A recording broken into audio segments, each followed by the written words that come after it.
Well, hello and welcome to the Moviegoers Society podcast brought to you by Neurotropolis. I'm your host, Sean Toshworth, the mayor of Neurotropolis. And of course, joining me once again is always Drew Manhausen, the professional media and movie mastermind. We're up late night to talk movies. Yeah, and I'm sorry, everyone, but the movies that came out this weekend do not justify the same level of intro creation that Minecraft did when Sean crafted that special intro last time that I really liked. And this time I was wondering if there was going to be some surprise, but we're back to normal. So I'm sorry, everyone, but it was a one-time thing. uh, Actually, not enough time. I was thinking about like an Alfred Hitchcock type theme, is what I was thinking of. So that did not happen due to time. But together, we're breaking down the biggest blockbusters, diving into the latest cinematic surprises. And on this episode, it's all about modern thrillers. These movies are getting sharper, smarter, in some cases, straight up unhinged. Drew, I'm back actually from Sinners. I can talk a little bit about that before we get into what we want to do. Saw an IMAX, full crowd. I just don't want to give a lot away. I have my reaction on my Facebook, Instagram, and Twitter. You can go check that out. The embargo for this movie, the review embargo, lifted early, and it seems like it's kind of universal positivity across the board that it's like the movies are back with this one. That's the vibes that I've gotten. So yes, I'm very positive on this movie, on Sinners, on IMAX. It was really great to watch. It's a high budget, like art house film. I will say that. So I will say I was frustrated a lot of times with the film, but Ryan Coogler's vision came to life. Like it's his vision. I could tell like no one gave him notes about anything. The studios didn't really mingle, like give him much, to change. I feel it's a Ryan Coogler film, and it's totally. I'm gonna say it's truly interesting and entertaining, and I liked it a lot. But I had my frustrations throughout. But I'm highly positive on it. I will say that. So I will probably drop that review tomorrow. Probably after I get off tonight with you, Drew. I will go put that together, and yeah, a lot of movies this month. It's wild. And on this episode, we're gonna kind of walk through some stuff. We're gonna cover The Last of Us season 2. The first episode dropped. Gonna talk about the amateur warfare, and then wrap it up with Drop and asking that tough question like, is Drop cringe or genius? That's what we want to figure out. But Drew, let's kick off with The Last of Us season 2. Episode 1 dropped. They sent episode 1 to me to watch weeks ago. Didn't get around to it. Kind of forgot about it, honestly. It's a single episode. I was like, what can you get out of it? Embargo lifted. I saw everyone's reactions. It was kind of all over the place, oddly. I think I saw mostly positive, but I saw also a lot of negative stuff. And I was like, listen, it's one episode. How bad can this one episode be? Or how great this one episode could be? But we finally got it. Do you think, Drew, the show, leans more into the action this time? Or is it going to stay emotionally grounded? Because the first episode I actually really liked a lot and made me miss like the show. I was like, I'm glad the show is back. I like everything about it, to be honest. let me ask you this first before getting into it. Have you played The Last of Us Part 2, the video game? No, but I'm not sheltered from the story. Yeah. I have played it. I actually really, really, really love that game a lot. Both the part 1 and part 2. But that being said, it's very much like season 2. There's a time gap between season 1 and season 2. So season 2 has to establish where our characters are at and what they're doing and like their current environment. And so it's taking its time to do so. So it very much feels like a premiere. It's getting you all situated. And there was some action in it, but I didn't feel like there was a ton of action, but the action that was there was good. I mean, overall, I thought it was really solid. It didn't overstay its welcome. I enjoyed getting to see these characters again. I enjoyed the new characters that it introduced. But what we saw in the premiere was a lot more of the character drama and kind of what they're dealing with personally, more than we saw like fighting the infected and things like that. I So feel like we yeah, got a little bit of everything. I feel like this episode sprinkled a little bit, gave us a couple big moments. I feel like didn't go into full soap opera mode. I kind of like this winter setting a lot, actually. Um, it's a good start. Like, I don't know what people, some of the negative stuff I saw is like kind of, I think that's just the climate these days. I'm seeing a it lot of negativity about a followed. lot of stuff, though. Like, not just this show, a lot of things. I feel like the internet's for people to be negative. I'm like, no, thank you. Go do that in front of the mirror, Yeah, please. and I didn't really dive into the internet takes very much for this. I watched it last night when it premiered and said, okay, hey, I enjoyed that, and that was it. And I didn't really think about it much after that. Like, I mean, it didn't really leave. There's nothing to really like speculate from this first episode, in my opinion. Like, if you played part two, this first episode followed the beginning of that game like pretty closely. So for me, I kind of knew what to expect, and it seems like it's being pretty true to the source material. I'm interested to see how the rest of the season plays out, because I do think it's going to take some detours from the story of what part two does, or at least the order in which things happen, so on and so forth. But I mean, from what I've seen, I mean, it looks great. The performances are good. I don't really have any complaints about it.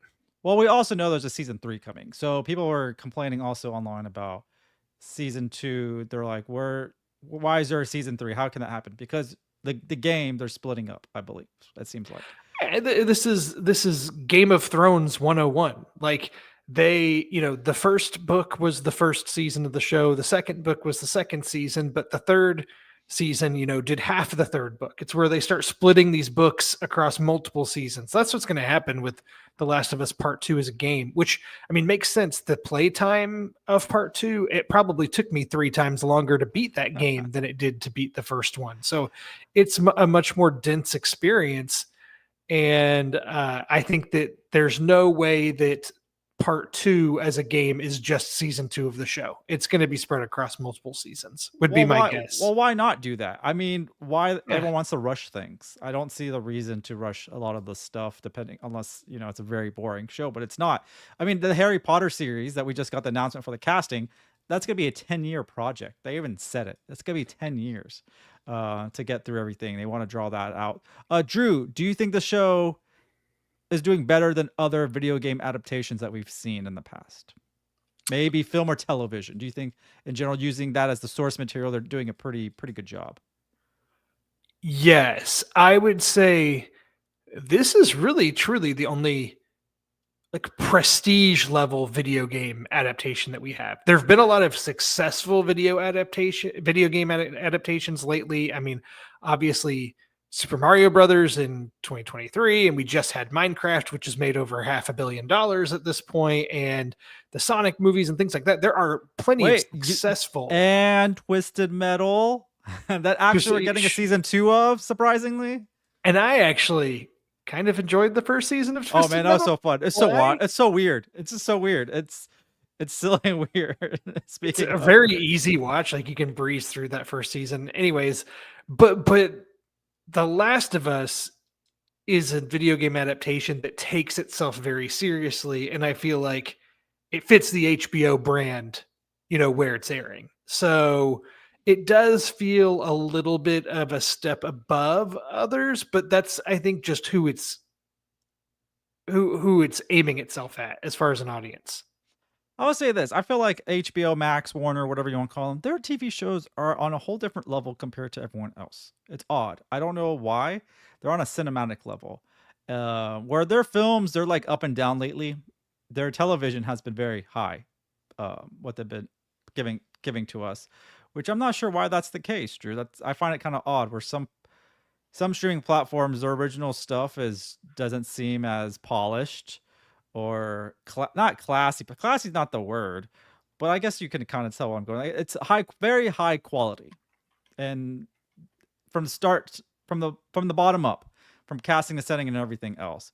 So I will say that about The Last of Us. It's probably some of the best television I've seen in recent years that doesn't make you frustrated, and I think that's what you need for a show. Any I last thoughts just on the show? I was just gonna say I just spent the last 8 Sundays watching The White Lotus on HBO, and now I'm gonna be, the next several weeks, some days foreseeable future, I'll be watching The Last of Us, which is just such a tonal shift that I I'm think fine with for I think I now. watched one episode of White Lotus. I didn't really get into it, so maybe I don't know. I'm iffy with that show.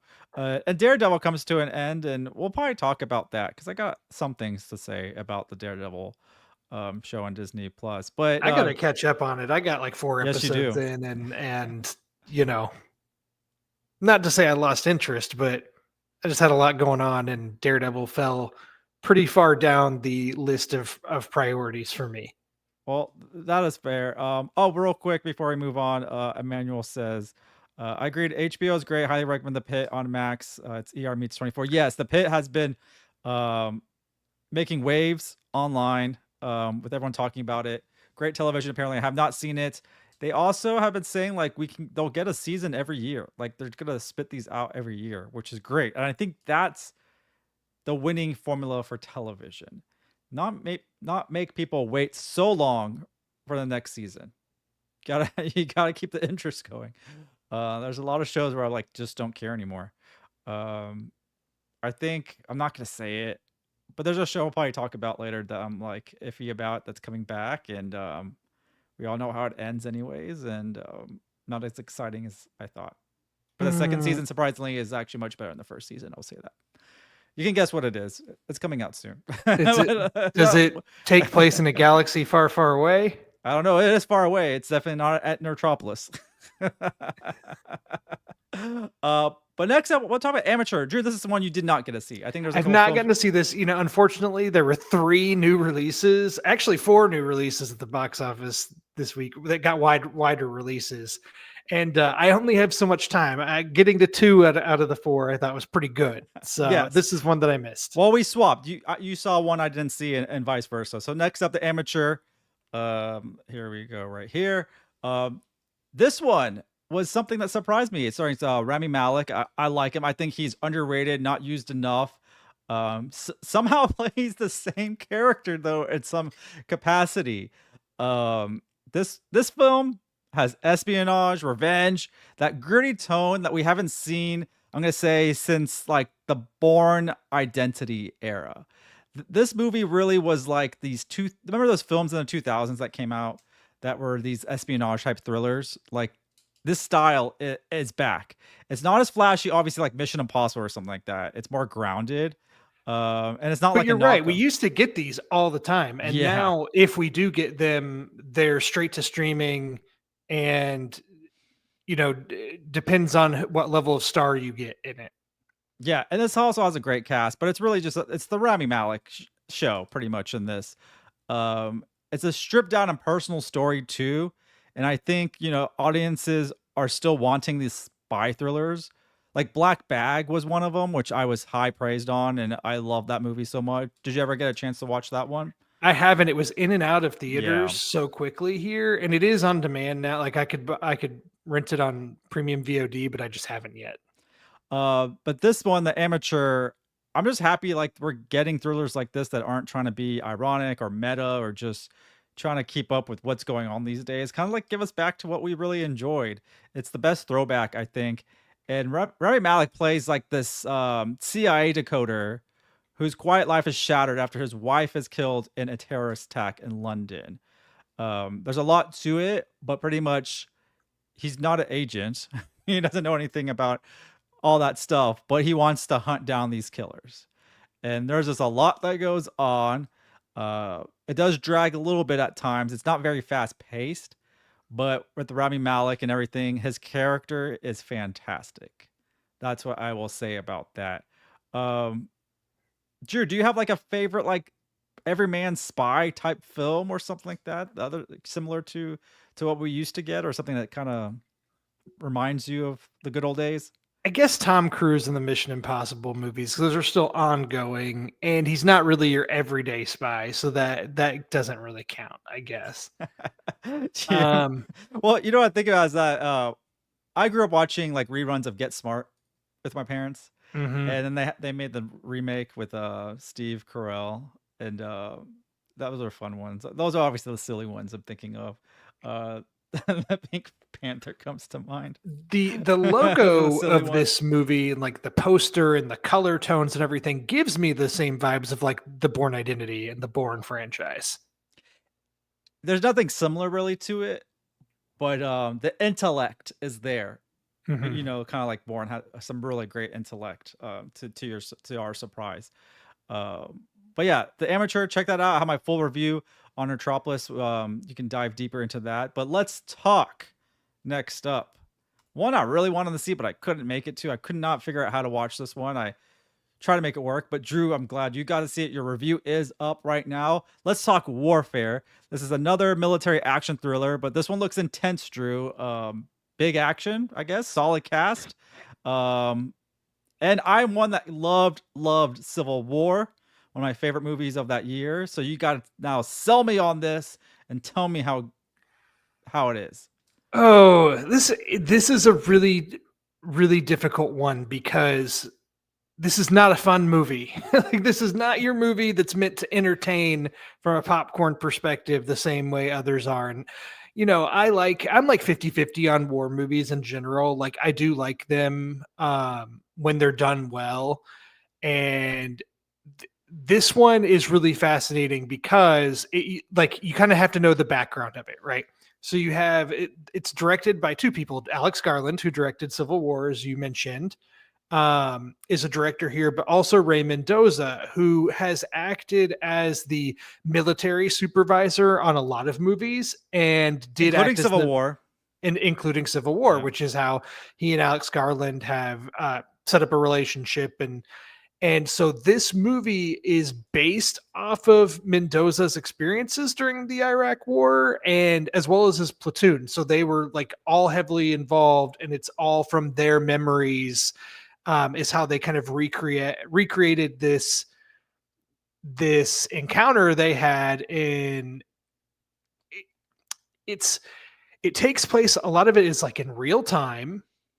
And so that means like when the troops are waiting, you're waiting with them, but there's Okay. always an in like a feeling of tension throughout. And when things get hectic, they get hectic. But this is not a like Call of Duty-esque action war movie at all. This is rooted in reality. And when things are bad, they're bad, and when they're going well, they're going well. But I mean, the movie doesn't even really take its time to like tell you why. Okay, let me walk it back. Does it just throw you into the action? Because you said that the kind of it's in real time. Yeah, like you see these troops kind of take over this essentially like a house in this neighborhood. They take control of it. They have the family, essentially hostage, like they're keeping the family separate as they take over this house so they can monitor their surroundings. And then you know they're discovered and they're having to kind of defend themselves from within this house. And so a lot of it takes place in this location. The movie doesn't really waste time with like telling you why are they taking this house, who are they surveying, why are they doing it. None of that matters. It doesn't matter. You don't even know if the soldiers know why they're doing it. This is what their orders are, and this is what they've been told to do. And I think that's part of the messaging of the movie. And so there's a lot that you can take away from this movie, like morally, tonally, the themes and all of that. And I think there's a lot that you can analyze here. But at the end of the day, when we're here at the Moviegoers Society in Metropolis and you're trying to say, like, is this movie entertaining and did I enjoy this movie? It's like, I don't know if I really enjoyed it. Like it's expertly made from a craft standpoint. It's shot extremely well. The performances are great. The tension, everything about it. Like, I mean, you feel the things that they're feeling when you're watching this movie. So I guess from that standpoint, like they accomplished what they were trying to do. But like, I have no desire to ever rewatch this movie. You're a little traumatized, it seems like. So, Drew, are war movies making a comeback, you think, or are they recycling like kind of the same beat with new faces? Is that what this film kind of felt like? No, to say they're back, I mean, I don't know. I don't think they've ever left, and I don't think they're ever going to leave. As you know, there's World War II movies, especially, are like always going to find success. It seems like this one though kind of seems like it is on a level above. Like, this is a much better made war film than a lot of them out there. And again, there's a lot of deep conversations that this movie can inspire by people a lot smarter than I am. But from like a watchability standpoint of like, oh man, did I enjoy this movie? I would say I was definitely invested in it the entire time. I was shook by it, but did I like enjoy it? I did not have fun. So but I will say it has kind of a who's who of young Hollywood actors, like we got a people couple that you've MCU. seen. We got a couple MCU stars in there, right? We do, yeah. Joseph Quinn is in this, who we'll see as the Human Torch here soon. Will Poulter's in it, yeah, and he's in Guardians 3, and but a lot of people that you've seen other things, like I don't know if you watched Shogun. I only got into one episode. I probably have to watch that though. But Yeah. Cosmo Jarvis, who's in that, he plays Blackthorn in that. He's in this, and he's very good. And I'm gonna butcher the name, but Tefero Wunatai is essentially the lead of the movie. He plays Ray Mendoza, who's the director and one of the ones for telling the story. Plays the title role, or not title role, plays that main character. Kit Connor, Finn Bennett, Charles Melton, who we saw in May December a couple years ago. You've got Michael Gandolfini, who's currently in Daredevil, and how is he in this film? Like, how is he in this? I have to. He's good. I mean, none of these actors, I would say, is like a lead. It's truly a supporting cast, and they all have their time to shine. But they're a squad. They're a squad, and they're all in gear. And sometimes you're like, if I didn't know who this actor was, I wouldn't even recognize them. Right. As far as that goes. So yeah, it's a tough one to review, and it's a tough one to be like, yeah, go out and see it, because this movie's not for everyone, and it can be a tough watch. So Drew, for you, what makes a military film like really memorable for you then? That's a difficult question. I think. All right, everyone, come back next episode. Drew will have the answer for us. I mean, I just don't know. Like if you ask me what are my favorite war movies, my answers are kind of all over the place. Like, I really like Saving Private Ryan, and I love Inglourious Bastards, and I love movies like that. But I don't know if there's any war movie that's like one of my all-time favorite movies, or that I'd put on like a pantheon of my favorites. Like, it's a tough subject. I like Dunkirk, and I like some of these recent ones too, but it's not my favorite genre all the time.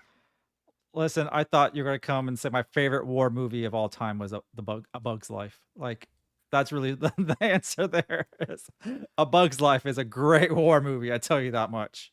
I'm the classic person that, like, in something like Full Metal Jacket, like, a lot of people throw on the first half of it, and then when it actually gets to the Vietnam stuff, they're like, okay, I'm good. Like, I'm kind of in the same boat as far as finding what parts of that movie to be truly rewatchable.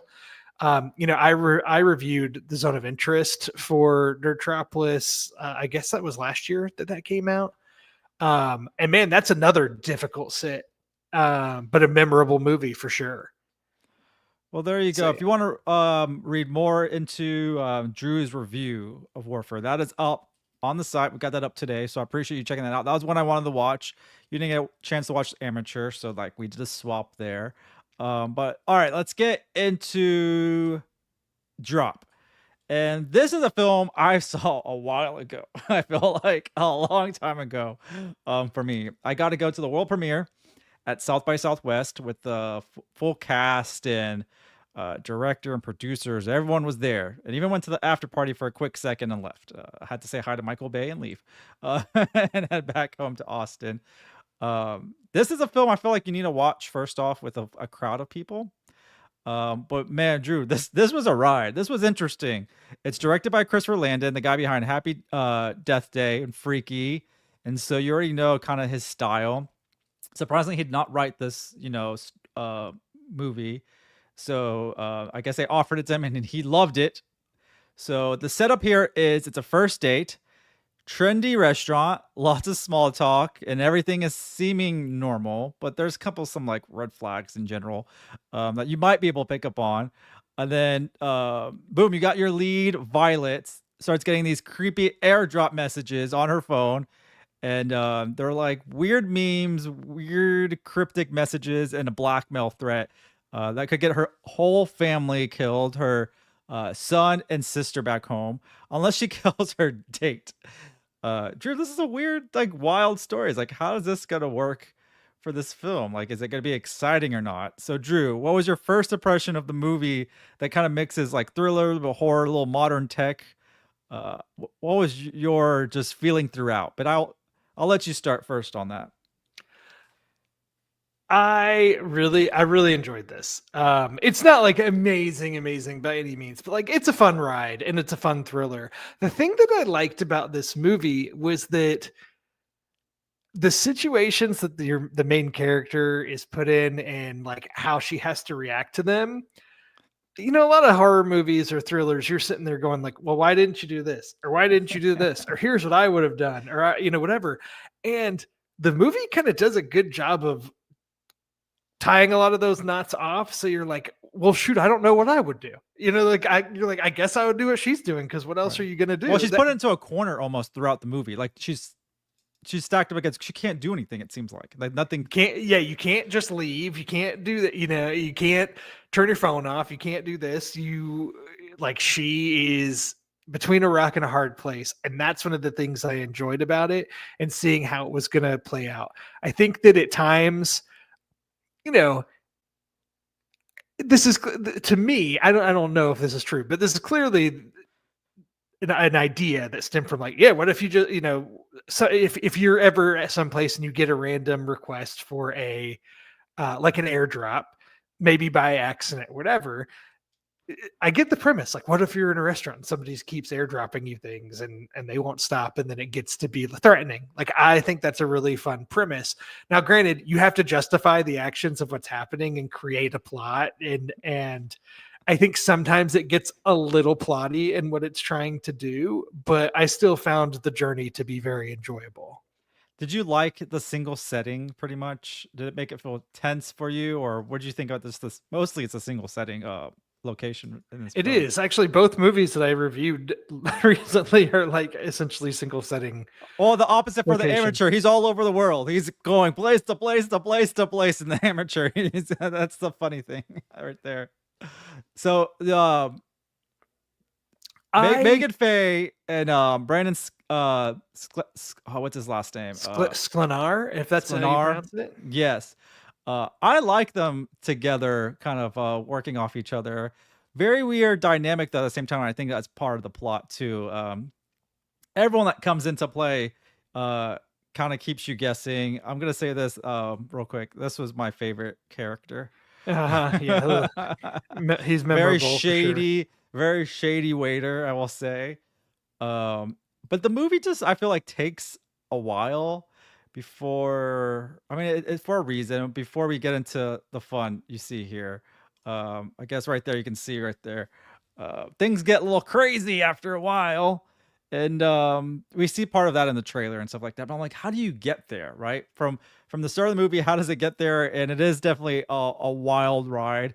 Tech fueled thriller and making a nightmare for a date.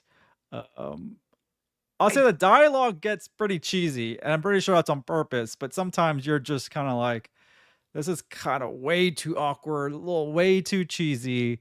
But I like the leads way too much. They're both. I was going gonna to say the performances are good though. Like the delivery Yes. of some cheesy dialogue is good, and Meghann Fahy, is that how you pronounce her last name? I would go with that. She, we just mentioned White Lotus, and she's in season 2 of the White Lotus, and I think that's where she really is kind of like her career's kind of taken off from there. I think a lot of people, it's like either old stars appear in the White Lotus and it's awesome to see them, or it's up and coming and it helps kind of to launch them further.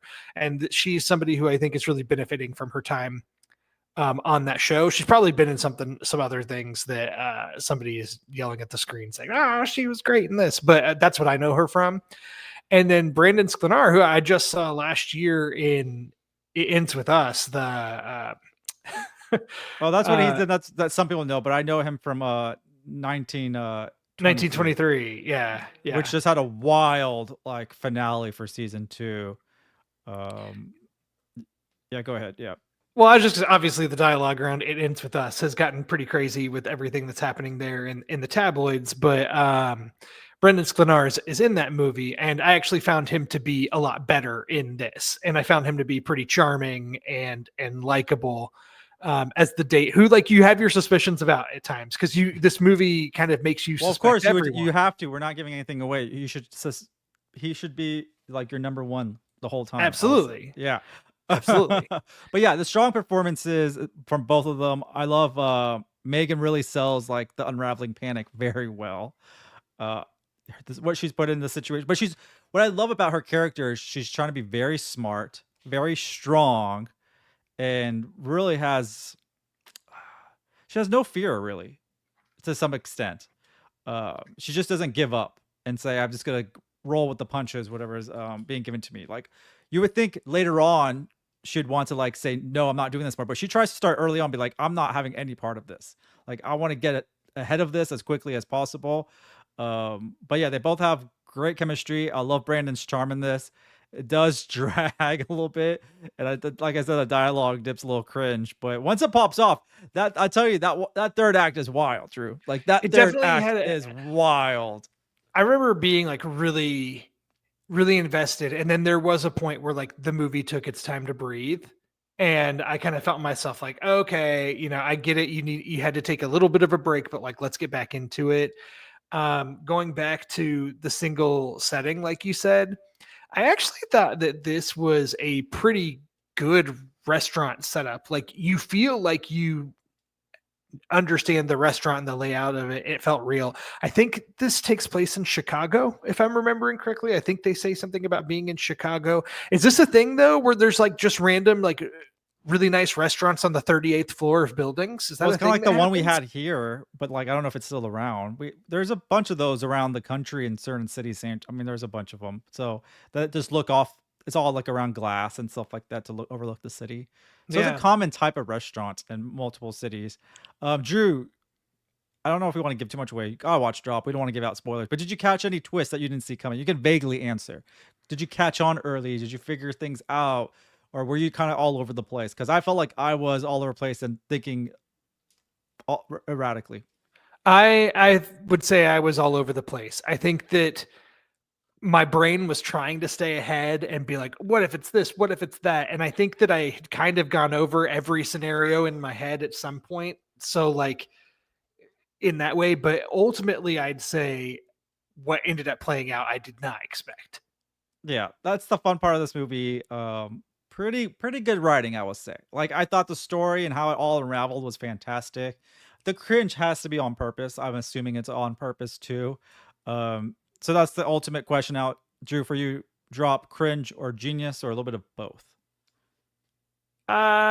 Maybe a little bit of both. I think, like you said, on purpose. Christopher Landon, who I really like, Happy Death Day and Happy Death Day to You really lean into like the horror comedy. There's like, especially Happy Death Day to You, there's a lot of silliness in that movie, and Freaky is like kind of the slasher comedy. So he's really good at infusing comedy and some self-awareness. Now, he didn't write this movie, but still, just in his directorial style, like good at infusing comedy with the serious thrills. And it's why he would have been perfect to direct a Scream movie. And it's too bad that that's not working out. But if he's going to still make little thrillers like this, I enjoyed them a lot. So I'm not complaining. What was they're making a sequel to from him? Is it Happy Death Day? Another one they're making that he said? It looks like I'm looking at his filmography or his. Well, first IMDb. off, I would say this based on his filmography. He wrote the story for Disturbia. That's what kind of made his mark in Hollywood. was with Disturbia. He said he was writing that when he was in Austin, actually, when he was living in Austin, to my surprise. And Disturbia is actually a really underrated film. So if that's how he started off his career, that's a strong start. I will say that. Um, and then he kind of went with the Paranormal Activity films, and then I see Freaky and Happy Death Day, and then he wrote Hard Eyes, which And was he directed We Have a Ghost, which is a Netflix movie that I didn't really enjoy very much. I didn't even finish it. So, and that was more like, I think, aimed more towards kids or as a family movie. So it's not wait. I like what think I he's saw. typically been Wait, doing. he did that one. Who's in that one? Oh, I like Anthony that one. Mackie and I David thought that Harbour. I like that. Oh, I did like We Have a Ghost. I thought it was pretty charming. David Harbour's the ghost in the attic. Yeah, I think that's pretty funny. So yeah, a third Happy Death Day is coming. Happy Death Day to Us, or he confirmed that. And then he said he stepped away from Scream. My friend Tessa interviewed him, and he stepped away from Scream because apparently he was getting a lot of death threats about what was going on with all the political drama, whatever you want to call it, all that wildness. And he's like, I'm stepping away from this. I had no say in who was staying on and they're getting let go from the cast. And yeah, probably best for him. I think he's better off away from that franchise and kind of follow where he really fits best, and are these types of films, and kind of creating his own things, and not relying on a legacy that started in the 90s with Wes Craven, and follow that track. Because I don't see the Scream franchise lasting that long anymore. I think it's on its last breath. I will say that about I really like that franchise, but I agree. I'm like, how are we still going? I'm exhausted by it. I'd rather see a resurgence of Friday the 13th. We're getting a resurgence of that Camp Crystal series, apparently. I don't know if that's still A24 or not. I want to see the return of, Freddy Krueger in some capacity. I don't know why we're letting him go. I think that's probably one of the best and scariest ones we have. When you're sleeping, he comes and gets you. Like, that's pretty terrifying, kind of like the Sandman. When you're sleeping, they come. And then we need a break from Halloween and Mike Myers. So I'm glad he's like staying away from all that stuff. What is next for us, Drew? I don't think we're trying to do a big one in a couple of weeks or so that's scheduled on our things, but um April has a lot of weeks, right? Or I have every intention of seeing Sinners. I know you've already seen it, and we touched on it a lot. I don't if know you if can it'll be see worth it, having a longer form conversation because I do really want I to see think it is. I think if you can see it Thursday or something, or early, maybe we can do an early edition of the Moviegoers Society podcast. I think that'd be exciting as well. Yeah. Watching IMAX. Oh man, you're not close to an IMAX screen, but it's made for IMAX. That's for sure. Also, don't get mad at me, but I know The Accountant 2 comes out the following weekend, and I haven't seen the first one, and I hear good things about it. I swear I thought this movie was out for the past 2 months for some reason, because I've been hearing it for so long, especially with the buzz around South by Southwest and they premiered it there. I really thought this movie was already out, especially because is it coming to theaters? It's straight to streaming. No, it's coming out in theaters. I thought it's a Prime Video film. No, this is the theatrical release. Well, I am mistaken there. But there you have it. We answered if drop is cringe or genius, and it's a little bit of both. It's right dab in the middle. And Drew, I think that is it for this episode of the Moviegoer Society. Big thanks to everyone that popped in and hanged out. I know Emmanuel is always with us, so I appreciate that. Don't be afraid to leave a comment. Real quick, let me shout out Emmanuel real quick. Sinners in IMAX, highly recommended. It was shot that way. Watch it that way. I watched the Amateur in IMAX, and I actually I like anything in IMAX, regardless if it's shot in IMAX or not. Of course. But do make sure you're subscribed to our YouTube channel. Please leave comments. Please, we want to showcase any type of great commentary you have about anything we've talked about. And I have a lot of great interviews coming up. I mean, I have already great ones on there, I tell you that. I've done my 220th interview on the channel. 221 drops like tomorrow, then 222. I mean, there's so many dropping this week, but I got a chance to go see Tiffany Haddish live. It was fantastic. I got to go hang out with her backstage too. She invited me after she wanted to meet me after we did our great interview together. And then Lionsgate invited me to go watch Aziz Ansari perform as well, because he has a movie coming out this fall called Good Fortune with Keanu Reeves that he wrote and directed. Aziz did, so it's his directorial debut. So that was a lot of fun time. So a lot of comedy this weekend. I love stand-up comedy. I love highlighting it. So maybe we have to do that more on the website, because I really think stand-up comedy is very important in our lives on top of movies and television as well. But it just means you've been going. You need to get some sleep. I don't know what that is, Drew. Fair enough. Fair enough. I have children, so I Yeah. understand, but from a different perspective. There you go. Well, yeah, once again, big thanks for hanging us with us on this live episode, rewatching. Thank you so much. Please check out nerdtropolis.com. Follow us on socials. If you enjoy the show, make sure you subscribe, and do follow Drew and I as well on our personals. And we'll be back next time for more movies, hot takes, and I think maybe a fun surprise. We're trying really hard to have some surprises for y'all soon. But thanks again. And Drew and I will catch y'all at the movies.